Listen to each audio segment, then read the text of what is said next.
Hey, good day, everyone, wherever you are. We hope you're having a great one. I'm Rick Zanotti with eLearnChat, where talk is knowledge. Now, today we've got with us our co-host. This is Colleen Sunley right over here. Hi, Colleen. How are you? Good morning, Rick. How are you? I'm doing great, thank you. I'm doing well. And you may want to lower your camera just a little bit. Okay. Just a little bit. We had some audio issues early in the morning, so we just got those fixed up. There you go. You're looking good. And we have joining us today from, actually, she came from a long way away. Let me get this thing going. Here we go.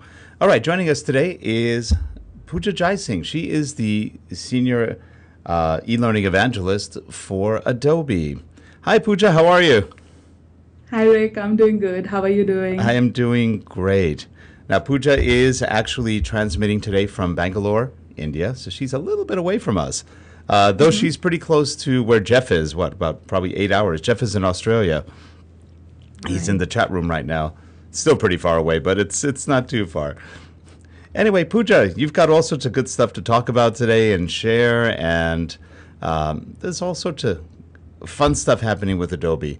One of the first things that happened with Adobe recently is the release of CS6, which has gotten a lot of buzz for a lot of good reasons. It's a very good release, and everybody's pretty excited about that one.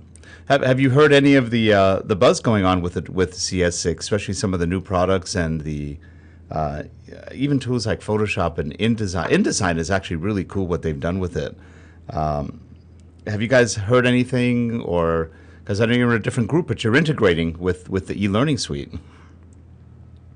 So a lot of great reviews coming from the customers, and also the Creative Cloud. The concept of Creative Cloud is people are really liking it, and Photoshop. Oh, it's amazing. Even I've started using the new version of Photoshop 6, and it's pretty nice. Pretty nice to have all these tools at your on your laptop and start working with it. It's pretty good. All good work done. And yes, we are excited about all these tools being included in the e-learning suite. So yeah, we are working on it. One of the fun things is that a lot of the interfaces have changed. Now when you get into Photoshop, you get a dark interface, and then you can change it back, but you get an initial, looks more like a Premiere or After Effects kind of interface, and lots of interface changes. In fact, I think you were going to share a little bit later some of the new changes in Captivate 6 that's going to be coming out hopefully in the near future. Yes, I'm going to be a bit sneaky. A little sneak peek.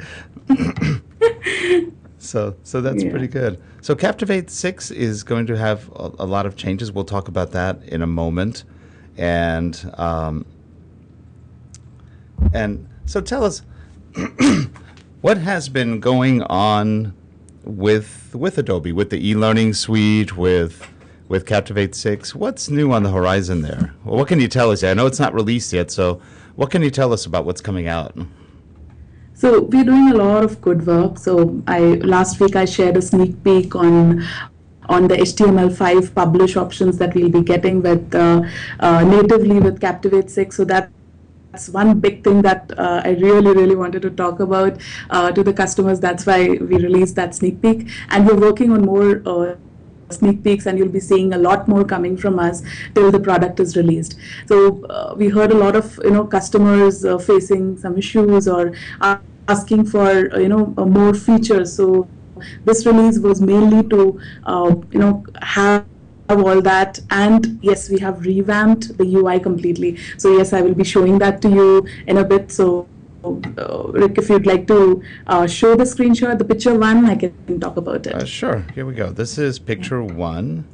I'll just wait for the screen to refresh so that I can start talking about it. Yeah. So this is the new interface of Captivate. You can see that you have bigger icons on the top bar. You'll find them to be fewer in number, and they are bigger in size. Also, a lot of we've used a lot of colors this time. It's not that boring gray on gray, which was making it difficult to read. We've increased the font size in the interface. We've made the toolbar more relevant for the user, where we've included all the frequently used advanced tools on the toolbar. Also, if you see the timeline, it's much more brighter, and you can see and make out the difference in where the object starts and ends and what is the object. Also, the gray background that's added to the timeline, that makes it stand out. Also, you can see that behind the stage area, there is that Rick, can you share the third picture for me? Which one? We'll talk about it. Which picture? Picture 3. Picture 3. Here we go. 3. This is picture 3. I'll just wait for it to refresh on my screen. Yeah.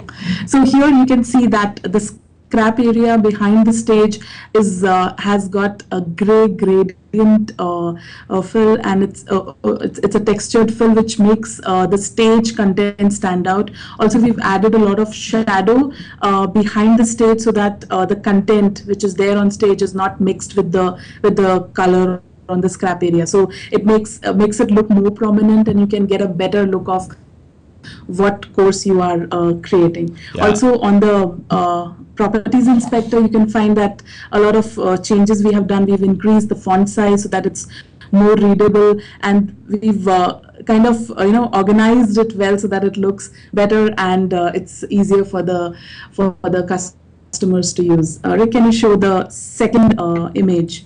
So here, previously we used to have a drop-down menu for master slide, but now you can see that we have thumbnails for it, so that you can make out which master slide you want to choose for your screen. So it makes it easier for the customer. So we basically heard a lot of customer issues or the things that they were looking for, and we've added that in this version, and we are trying to add more. Oh, that's good. In fact, it's definitely a lot easier on the eyes. I've been beta testing the product, and I've been probably one of the biggest complainers about the UI, the interface, because I always found it hard to read in version 5, and this is actually very easy to read. If I'm not complaining, that's good. That's a good thing. So, no, definitely a lot easier to read, much easier on the eyes. And things are bigger.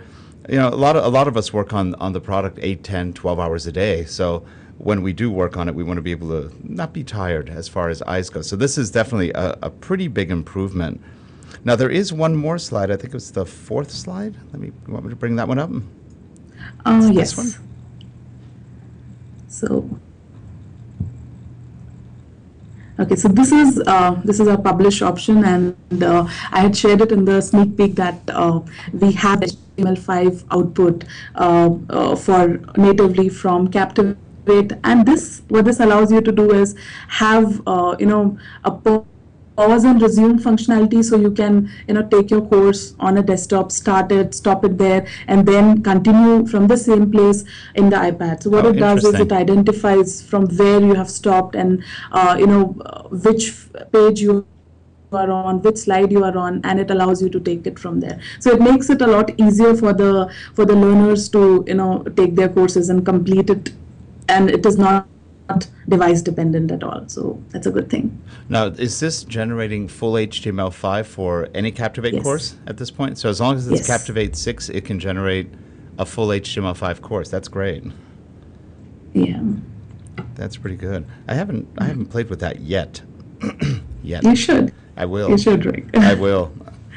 I've just been real busy, but definitely plan on taking a look at that.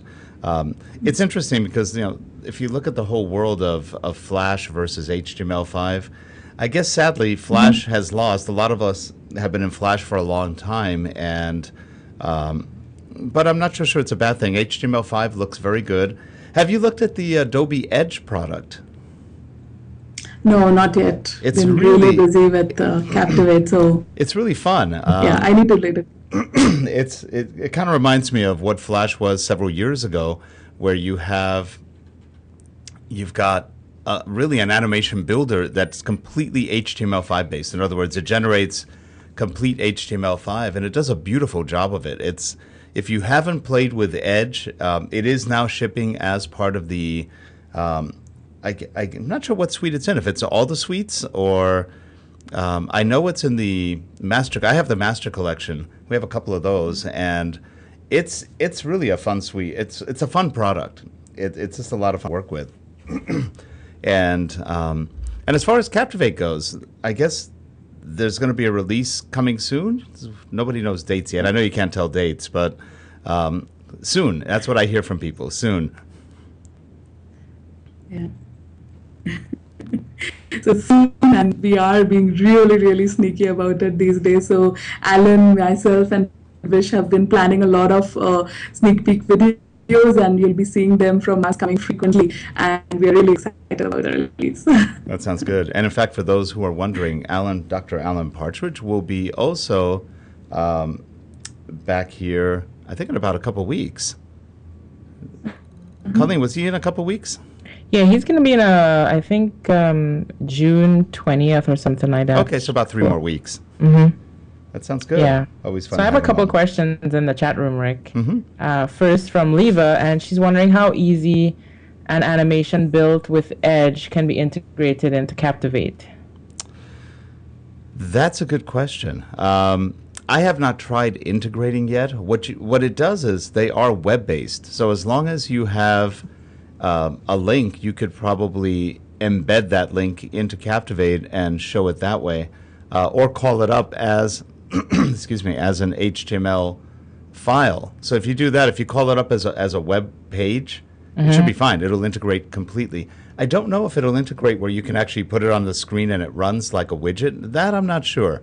Have not played with it yet. Haven't developed that much with Edge yet, but have been playing with it, and it does work pretty well. That's one of the things to test in the next week or so. Okay. Next question from Tom. Can Captivate 6 open Captivate 5 projects and output to HTML5 and SCORM compliant? Of course, yes. That's the answer. So yes, you can open your Captivate 5 or maybe 4 projects and bring them in Captivate 6 and then generate an HTML5 output of it. It will work well. Okay, great. Thanks. Do you have any more questions right now? Not right now, but we have a nice turnout in the chat room today. There's a lot of folks that are really interested in hearing Pooja talk about her sneak peeks of Captivate 6, so that's great. Okay. Now, when do you do the sneak peeks, Pooja? When do I do as in? What day are the sneak peeks on? No, whenever it's ready or whenever there is a turn of having a sneak peek. We usually try and do it, say, once a week or once in 3-4 days, so depends. Okay. And for the depends how excited we are to share with everybody. Now, where do you announce the sneak peeks? Are you doing it through Twitter or other methods? So we usually post it on YouTube and then put it up on our blog, Facebook, Twitter, LinkedIn. We cover all the channels when we are talking about the sneak peeks. Don't want to leave out anybody. Okay, that's great. That's great. Now here's a chance for the chat room to actually ask as many questions as you want. Yeah, that's what I told them. I said, now's your opportunity. We have Pooja live, so that you throw out whatever questions you have. I think they're being a little shy. Some of the folks present have NDAs, so I don't know how much questions we're gonna. Well, we all have NDAs. I have more NDAs than I can think of. Like even I have signed an NDA, so I don't know how much I'll be able to answer, but I'll try. So what's one of the major differences between Captivate, let's say 5.5 and Captivate 6? Oh, actually, there is one thing I did want to talk about, which I think is really good, and this is good for everybody. Adobe has changed anybody who uses Adobe products, and most of us do in one way or another, whether it's the e-learning products or whether it's the all the Creative Suite type products, there's a whole new subscription model, which frankly should have the rest of the industry wondering what they're doing pricing wise, because it makes the products much more accessible to everybody, from students all the way to professionals. I noticed that for example, the Creative Suite, the Master Collection, is only $49 a month. That's really cheap. That's not bad when you think of all the products you get. And I believe there are already pricing changes for Captivate and the e-learning suite as well. Can you talk a little bit about those? No, Rick. Not yet. Okay. Not yet. I'm Okay. sure Priyank would kill me if he hears me talking about it right now. But Okay. yeah, you'll come to know soon. Okay, because I know on the other Adobe products, they've really gone down a lot, and it's very competitive. Let's just say it's extremely competitive, and I don't know what the future pricing is on the e-learning suite or Captivate, but if they're following suit with all the other products, it's going to be pretty exciting.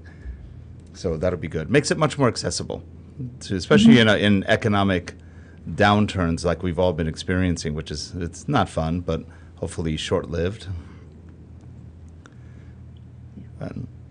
So what else is going on in the chat room? I have another question. Is Captivate 6 a good tool to build mobile apps? Yes, it is. So what you can do is using Captivate 6, you can have an HTML output and then integrate it using PhoneGap, which is a part of, which is integrated with Dreamweaver. It gives a fantastic output. We've been trying things with it. So that's the easiest way to do it, yeah. Actually, Okay, great. PhoneGap was acquired by Adobe, wasn't it?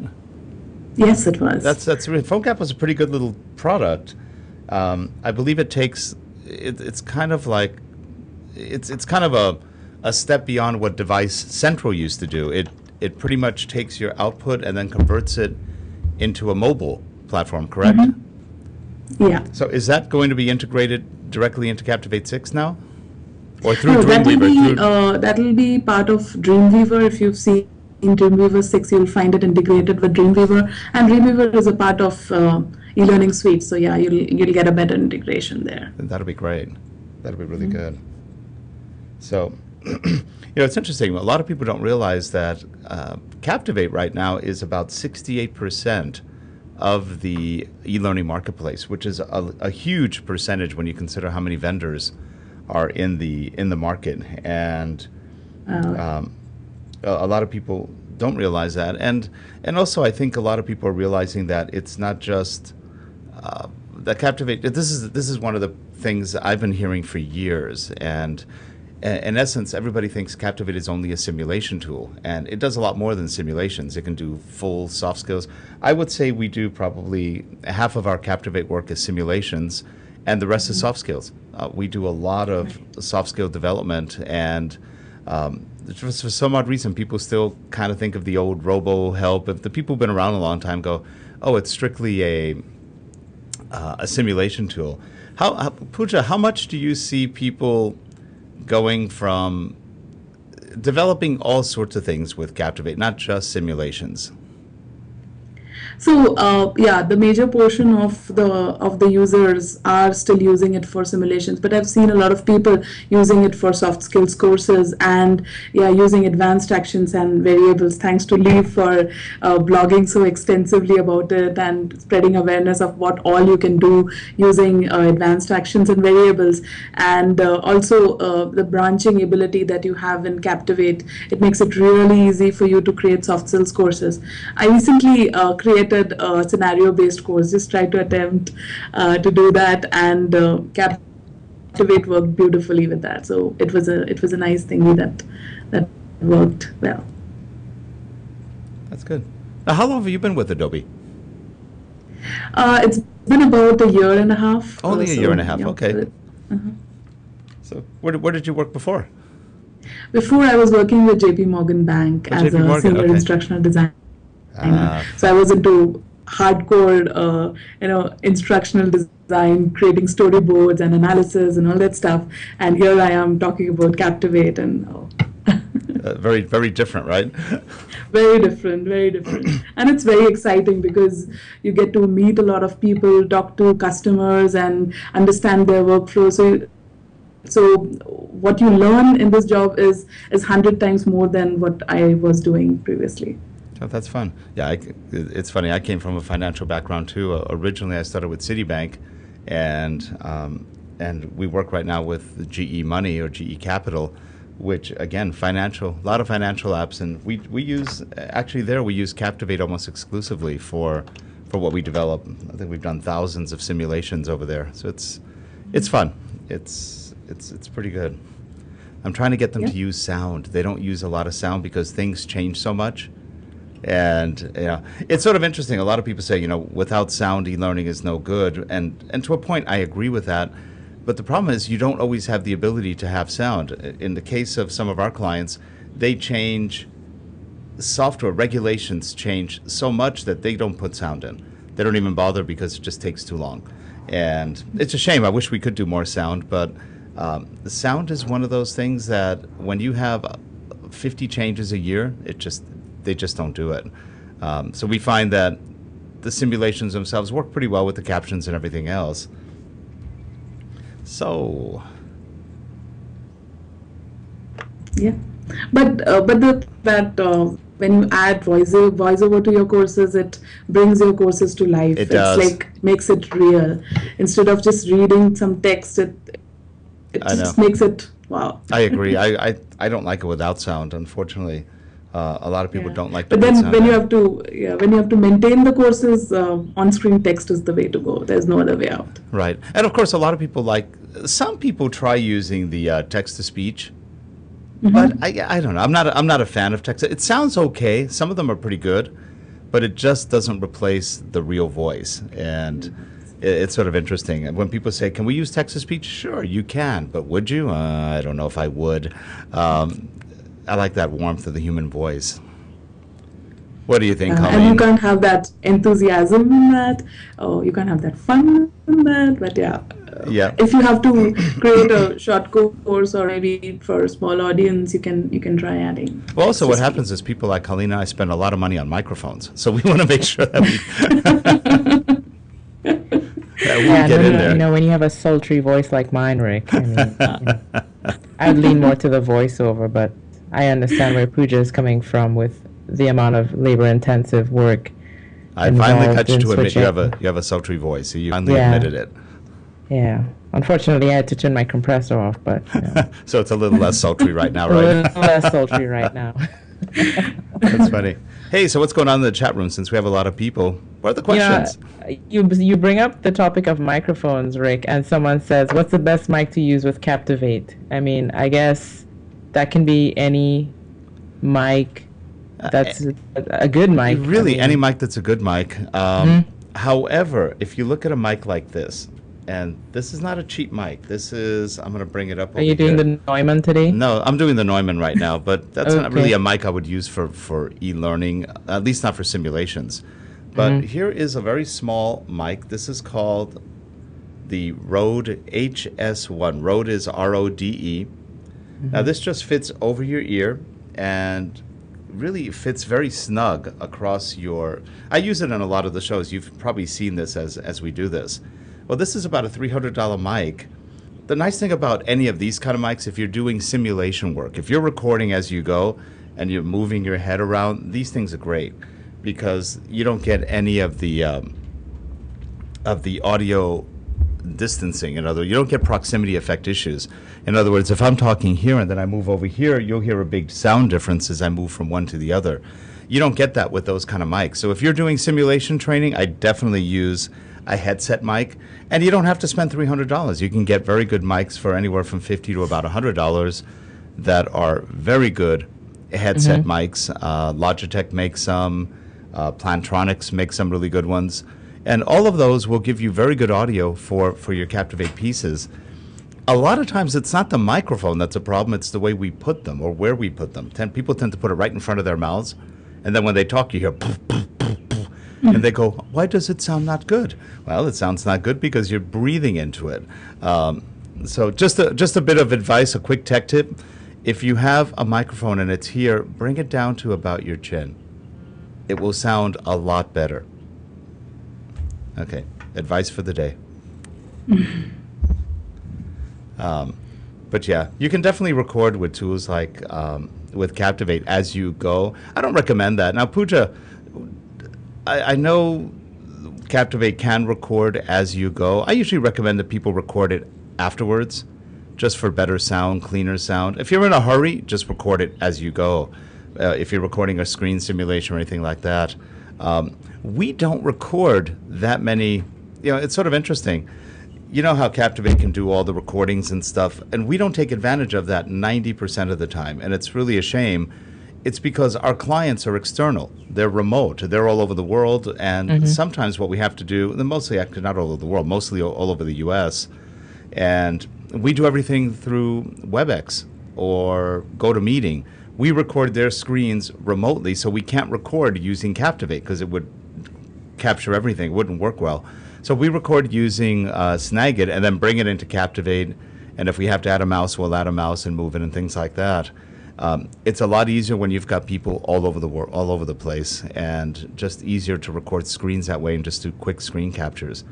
We've done literally thousands of courses that way, and it works pretty well. It's a good way to get courses going. And it doesn't beat being local. If you're local, that's even better. You can just record, do all your screen recordings as you go, and then clean it up later. That works pretty well. Pooja, what do you find people use more often when they do Captivate? Are they recording as they go? Do they capture screens, bring it in later? I have seen that people record first and then, they capture the screen first and then record their audio later. And I think that's a better workflow, because when we are capturing the screen and if we are recording, we are concentrating on two things at the same time. I don't find it, I personally don't find it really comfortable. I find that when I'm recording the screen, I should concentrate completely on recording the screen. And then after I'm done with it, I edit it out. If there is any extra portion, I remove it, and then I go and record the audio for it. It's a better workflow, I guess. Yeah, and a lot of people, what they don't do is it's funny, a lot of people don't start with the script either. So when they record, they quickly put it together and then they realize, I missed things. And the good thing about Captivate, you can always go back and add screens. But also, if you're going to do a lot of recordings, and do your recordings ahead of time, create a little script if you can, an outline. That'll just make your life a little bit easier when you do your production work. It'll save you some time. Right. So if you have a handy step list in hand, you can very well use it while recording the steps. And yes, Captivate allows you to pause as long as you want when you are doing the screen capture in automatic mode. So you can take your time, you can look at the script, and then maybe click somewhere, and that gives you a screen capture. So it's pretty easy and neat. What are some of the directions Adobe is going in as far as e-learning? Can you share some of maybe the strategic goals, the plans? Where is e-learning heading with Adobe? That's a tough question. So, I know it's a tough question to answer, but let me try it. So we are working to make Captivate useful for both new users and advanced users. So in the next release, you will see that there are a couple of features which are directed towards the new users. It will make them feel comfortable. They won't find the software to be very difficult to work with. So they can make their way around and try and create something. And as well, we are making it more powerful so that the advanced user can take benefit from that. So it's pretty good. We're working on Connect. We are working on the next release of Connect. Also, we're making Adobe Presenter more powerful. So you'll see a lot of good features, good changes happening in Adobe Presenter as well. So all in all, it's making e-learning simpler, basically. Okay, good. So, Rick, I have a couple more questions from the chat room, and basically they all want to know what else they can look forward to besides the HTML5. They want to hear if Pooja has any more, or if she's able to reveal any more features other than what we've talked about so far. So all I can say is that this week, before this weekend, you'll see one more sneak peek, and then after a few days, more sneak peek. So you'll get to see all the features one by one. So for now, HTML5 is the word. And that's a big one. Yes, that's the biggest one. That's a real big feature. It's going to make for a lot more platform independence. It seems like all the vendors are heading towards HTML5 right now. And it's funny because I say that with gladness and sadness, because on the one hand, everybody who's been involved with Flash, and I've been involved with Flash right from the very beginning, and so it's sort of sad seeing Flash slowly kind of move to the side for some good reason and for some not so good reason. Pooja, what do you think about mobile learning? I still have, I keep saying over and over that mobile learning is a solution looking for a problem. A lot of companies don't care yet. Maybe they won't care. Mobile learning has not been around only for a year. It's been around for at least 12 to 15 years. It's been different. You could call mobile learning what you do on a laptop.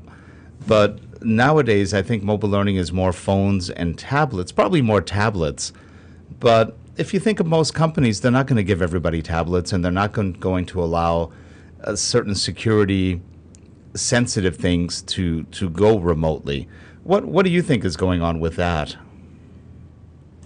I think companies are being more relaxed nowadays with their policy of not having the content on the tablet or maybe on the phone. So slowly they are changing, and I think mobile is the way to go, because they are the devices that you carry everywhere. So when I go anywhere, I carry my phone and my tablet. So it's kind of easy to, when I'm waiting for something, I can just open and I can start looking at the course or complete my training. It's a little easier for the person to utilize that waiting time and complete it. So I think companies are realizing it slowly, and they will move to eLearning. I'm hopeful. I think some of them. Not completely move, yeah. eLearning will be there, definitely. But yes, part of it has to go to eLearning. I think one of the issues that has to be resolved is the ability to do tracking. And there are efforts being made by all sorts of vendors to allow tracking of content remotely. So for example, if you've got a course that's running on an iPad, that course can be tracked as well as any other course running internally on a server. That's one of the issues right now where I think without tracking, you're not going to really have any real idea what people are doing or how well they're doing it. So we'll probably see more tracking as we go, at least for especially in compliance courses, things like that. I think the biggest issue is still security. It depends on the institution. If you're in a bank, you're probably not going to get a lot of mobile learning. Probably not, at least certain things, because they're going to keep it probably in-house. Banks are fussy, or financial institutions, Wall Street kind of institutions. They probably won't open a lot of it up. Some of it maybe. I see it perfectly for anybody who's got a workforce that's mobile. For example, if you are, let's say, a flight attendant, you work on an airplane, you may not be on the ground all the time to take a lot of training, but there is a lot of downtime when they're flying. They could actually go through training either in flight or from their homes, because a lot of them don't see the work base or the corporate base all that often. That'd be probably a good use of it. A lot of other different applications. But enough of me.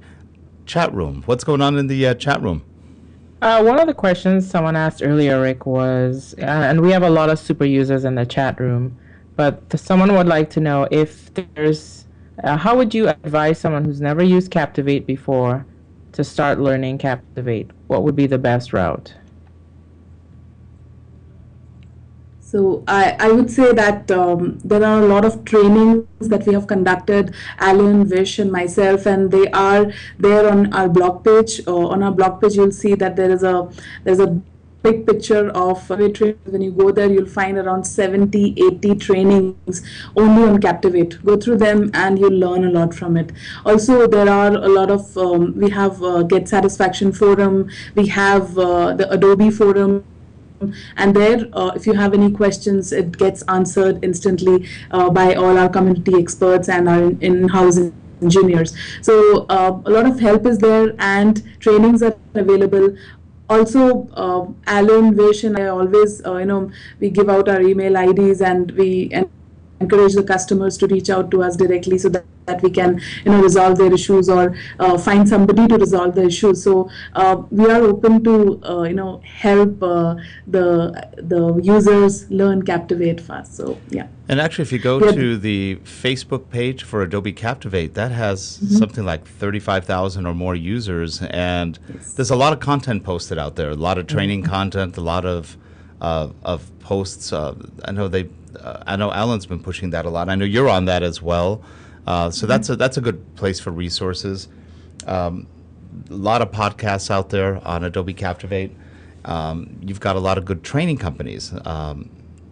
there's just a lot worldwide. So just do a search, go to Adobe and just do a search on the web for Adobe Captivate training. You'll find a lot of good training companies.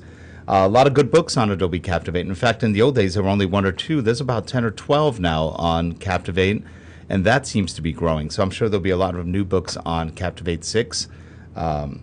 Just a lot of good people doing training. I can think of about 2 or 3 just off the top of my head. Kevin Siegel does a lot of training locally. Josh Cavalier, he is Captain Captivate. So he does that. He's also a superhero. But there's some good training out there. So definitely you can find good resources. Yeah, and a lot of other great blogs as well, too. There are folks out there who are, as Anita says in the chat room, super users. She likes the term super users, so I'll continue using that. There are a lot of super users out there who selflessly contribute by blogging about tips and tricks as well. Yep, that's true. Well, we're running. We have about another 4 or 5 minutes left. Any more comments in the chat room before we break for the day? No, they're pretty much, I think we've captured all the questions today. Okay, good. Pooja, where are you going to be soon? Are you doing any of the shows? No, actually, I'll be attending and presenting at DevCon at Salt Lake City, and then I'm conducting a training in New York, and then I'll be at the eLearnCon. So next 3 weeks are going to be really interesting. You're going to be traveling. You're going to be traveling on a lot. the road like a rock star. Have you been to Salt Lake City before? No, it's my first visit. It is a really beautiful excited. city. It's one of my favorite cities. It's lovely, and I don't know if you'll get any snow this time of year. Maybe in the mountains you'll see a little bit of snow. It's just gorgeous. It's like a big valley with mountains all around it. It's just very pretty. One of my favorite, and the people are very nice there. Just found it a nice place to go. And then eLearning is in San Jose. Yes, it's in San Jose. That'd be good. Well, good. That should be good. Well, if you're up there, say hi to Brent Schlenker for me. Sure. He's been on the show several times. Good friend, good guy. Right, good. Well, so you know where to find Pooja coming up in the next 3 weeks. She'll be traveling. You have to catch her plane as you go. Pooja, it's been a pleasure having you on. Thank you so much for coming on today and sharing with us. And I know you can't say too much because I guess releases are imminent or coming in the near future. So we always try to pull a little bit of stuff out of vendors, but it's hard, I know. But we appreciate you being here, and everyone in the chat room, again, thanks for being there. We appreciate you showing up, and feel free to also ask Pooja questions on Twitter or any of the Adobe staff. They're usually on and are pretty free. And go to the facebook.com/Adobe Captivate page. There's a lot of activity going on there with lots of users. Anyway, again, thanks for being there, and we will see you guys all next week on eLearnChat. Thanks, Have everyone. a good one, everybody. Thanks, Thank you, Colleen. everybody. Thank you, Pooja. Thank you, Pooja.